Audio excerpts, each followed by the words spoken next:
장애인 문화복지신문 제373호 제16면 기사입니다. 장애아동 가족지원 서비스 인력의 자격요건 강화. 보건복지부 장관 조규홍은 발달재활 서비스 제공 인력 및 제공기관의 장애 결격 사유 및 장애아 돌보미의 자격정지 취소, 결격 사유 등을 마련하는 장애아동 복지지원법 개정안이 2월 27일 월 국회 본회의를 통과했다고 밝혔다. 이번에 개정된 장애아동 복지지원법의 주요 내용은 다음과 같다. 그간에는 관련 법령 및 제도를 준용하여 서비스 제공자 등의 결격 사유를 적용하였으나 이제는 장애아동 가족지원 서비스 인력의 자격요건에 대한 법적 근거를 마련하였다. 이번 법률 개정을 통해 발달재활 서비스 제공기관의 장과 종사자에 대한 결격 사유를 미성년자 피성년 우견인, 마약류 중독, 벌금 금고 이상의 실형 및 집행유예를 선고받고 일정 기간이 경과하지 않은 자 등으로 규정하였으며 제21조의 2. 장애아 돌보미의 결격 사유는 미성년자 피성년 우견인, 피한정 후견인, 정신질환자 및 마약류 중독, 벌금 금고 이상의 실형 및 집행유예를 선고받고 일정 기간이 경과하지 않은 자 등으로 명확화하였다. 제24조의 3. 또한 장애아 돌보미가 장애아동에 대한 학대 유기 및 고해 중과실로 신체 재산상 손해, 알선 유인 및 부정수급 시 1년의 범위 내에서 장애아 돌보미 자격을 정지할 수 있도록 하고 자격 정지를 3회 이상 받거나 장애인 학대로 처벌받는 등 중대한 사유 발생 시 장애아 돌보미 자격을 취소하도록 규정하였다. 제21조의 2. 아울러 결격 사유 확인을 위하여 관할 지자체가 경찰청 등 관련 기관의 범죄 경력 자료 등을 조회 요청할 수 있는 근거를 마련하였으며 제35조의 2. 중앙장애아동지원센터가 장애아 돌봄 및 장애아 가족에 대한 일시적 휴식 지원 서비스를 제공하는 기관에 대한 운영 지원 평가를 할 수 있도록 하여 제8조 제1항 제5호의 2. 서비스의 질 제고를 위한 기반을 마련하였다. 이번 법률 개정을 통해 제공기관의 장이나 종사자에 대한 자격 요건을 강화하게 되는 발달재활 서비스는 성장기 정신적 감각적 장애 아동에게 기능 향상과 행동 발달을 위한 재활 서비스를 바우처 지원하는 사업으로 2023년 대상 인원을 전년 대비 1만 명, 6.9만 명, 7.9만 명 확대하고 이용권, 바우처, 월 지원액을 3만 원 인상, 최대 22만 원, 25만 원 하였다. 장애 조기 개입을 위하여 장애 등록되지는 않았지만 시각청각 언어 지적 자폐성 뇌병변 장애가 예견되는 6세 미만 영유아의 경우 전문의가 작성한 발달재활 서비스 의뢰서, 세부 영역 검사 결과서 및 검사 자료로 대체하여 서비스 신청 가능하며 서비스 제공 인력이 기관에 방문하여 1 서비스 제공 원칙. 다만 거주지에 제공기관이 없거나 도서 벽지 지역, 이동 불편 등의 사유가 있는 경우 가정 방문형 제공도 가능. 이번 법률 개정으로 돌보미의 자격 요건을 강화하게 되는 장애아 가족 양육 지원, 장애아 돌봄 사업은 중증 장애아동 양육자가 질병, 사회활동 등으로 일시적 돌봄 서비스가 필요할 경우 돌보미를 파견 지원하는 사업으로 2022년 7월부터 연 960시간, 월 80시간으로 확대하여 현재 운영 중이다. 만 18세 미만 중증 장애아동을 둔 가정으로 기준 중위소득 120% 이하의 경우 960시간 범위 내에서 전액 정부 지원하고 소득 기준 초과 시 40% 본인 부담, 시간당 4,740원 하에 서비스 이용 가능하다. 보건복지부 연민섭 장애인정책국장은 이번 법률 개정으로 장애아 돌보미 등에 대한 자격 요건이 명확해져 서비스 질이 향상될 것으로 기대하며 앞으로 서비스 확대 및 고도화를 위하여 지속 노력하겠다라고 밝혔다. 장애 친화 산부인과 법적 근거 마련을 통한 서비스 제공 기반 강화.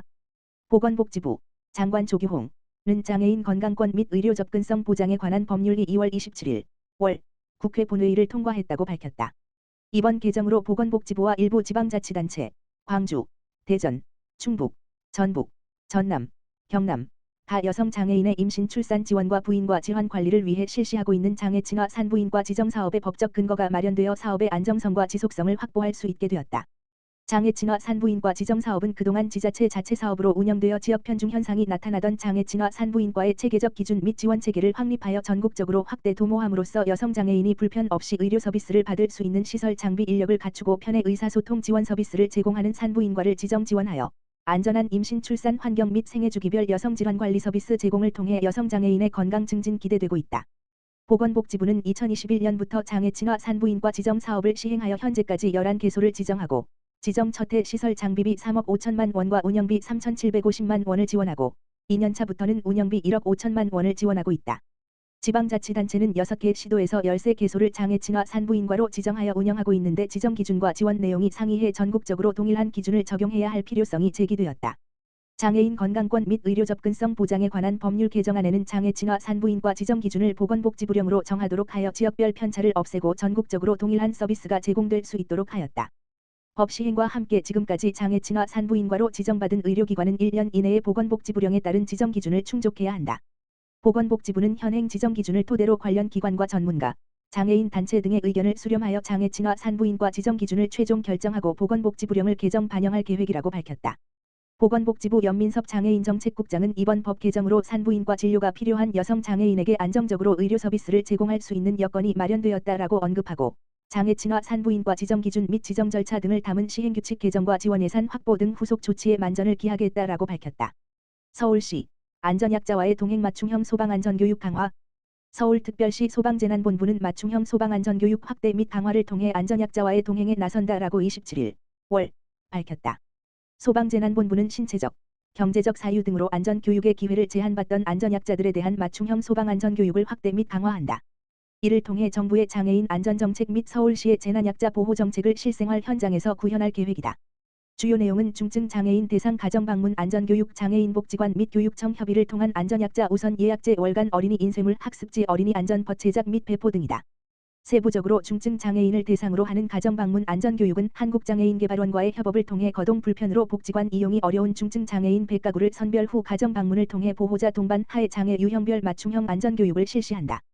안전약자 우선 예약제는 그동안 교육 예약이 차서 참여가 어려웠던 서울시 소재의 50개 장애인 복지관과 999개 초중학교를 대상으로 관할 소방서별로 안전교육 일정을 우선 협의한다. 이를 통해 일상생활에 빈번하게 일어날 수 있는 재난사고에 대비하여 필요한 기본적인 소방안전교육을 실시한다. 또한 초등학교 저학년 어린이들이 숫자 이어 그리기, 숨은 그림 찾기 등을 통해 안전수칙을 학습할 수 있도록 구성한 안전교육 학습지인 어린이 안전법을 매월 한부모 또는 다문화가정 등에 무료 배포하고 있다. 황기석 서울소방재난본부장은 안전약자에 대한 교육 접근성 강화와 다양한 선택권 보장은 안전도시를 위한 첫걸음이라며 이를 통해 모든 시민이 안전한 동행 매력 특별시 구현을 위해 노력하겠다라고 밝혔다. 서울시 장애인 등 교통약자 보호구역 안전 최우선 확보. 서울시가 어린이, 노인, 장애인, 교통약자 모두가 안전하고 편리하게 다닐 수 있는 서울형 보호구역을 조성하기 위해 2023년 서울시 보호구역 종합관리대책을 발표한다. 시는 교통약자가 안전하게 다닐 수 있는 보행공간을 중점적으로 조성해 교통약자 보행 편의를 높이고 현장 맞춤형 보호구역 관리 방안 기준을 마련한다.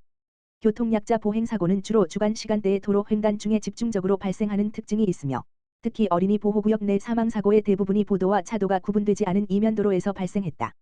이번 종합관리대책은 보행로 조성을 통한 차량과 보행자의 물리적 분리, 시인성 향상을 위한 횡단보도 안전시설물 확대, 과속 및 불법 주정차 최소화를 위한 촘촘한 감시체계 구축, 보호구역 확대 및 운영 효율화 등 4개 핵심 분야를 선정해 10개 세부과제로 연간 약 485억 원이 투입될 예정이다. 첫째, 보도와 차도가 구분되지 않아 사고 위험이 높은 이면도로를 대상으로 보도신설 및 제한속도 하향 등 보행 진화 도로 조성을 추진한다. 도로 폭이 8m 이상으로 넓어 보행공간이 확보되는 20개소에는 차도와 높낮이 차이를 둔 보도를 조성하고 현장 여건상 높낮이 차이를 둘 수 없는 경우 도로의 색상 및 포장 재질을 달리하여 보행공간을 확보한다. 도로 폭이 8m 미만으로 좁아 보행공간 확보가 어려운 이면도로 70개소에 제한속도를 30시속에서 20시속로 하향하고 디자인 포장을 통해 차량의 속도를 낮추도록 유도한다. 또한 필요시 보행자가 도로의 모든 구간으로 보행할 수 있도록 보행자 우선도로로 지정한다. 둘째, 차대 사람 사고 중 절반에 가까운 사고가 도로 횡단 중 발생하는 것을 고려해 횡단보도 안전시설을 강화한다. 바닥신호 등 음성 안내 보조 신호기 등 스마트 안전시설 550개를 설치하고 기존 신호기가 없는 구간에 신호기를 80개소 신설 및 교체하고 도로교통법 개정으로 비신호 횡단보도에서 일시정지가 의무화됨에 따라 황색 전멸등을 적색 전멸등으로 변경한다. 또한 사고 위험이 잦은 곳은 횡단보도에 신호기를 신설해 안전하게 도로를 횡단할 수 있는 여건을 조성한다. 또한 횡단보도 대기공간 시인성 개선을 위해 노란색 삼각불 모양의 옐로 카펫을 200개소 설치하고 차량 감속과 무단 횡단 방지 등을 위해 횡단보도 40개소를 대상으로 주변에 미끄럼 방지 포장과 방호 울타리를 설치한다. 셋째, 과속 방지 및 불법 주정차 최소화를 위해 과속 단속 카메라 연내 200대 추가, 총 1,500세대 설치하여 더욱 촘촘한 감시 체계를 만들어 나간다. 보호구역 및 인근 도로에 과속 단속 카메라를 추가 설치해 보호구역으로 접근하는 차량의 진입 속도를 낮춰 사고 발생 가능성을 줄이고 불법 주정차 차량 단속을 통해 보행자 및 운전자의 시야가림 현상을 없애 사고 위험 요소를 제거한다.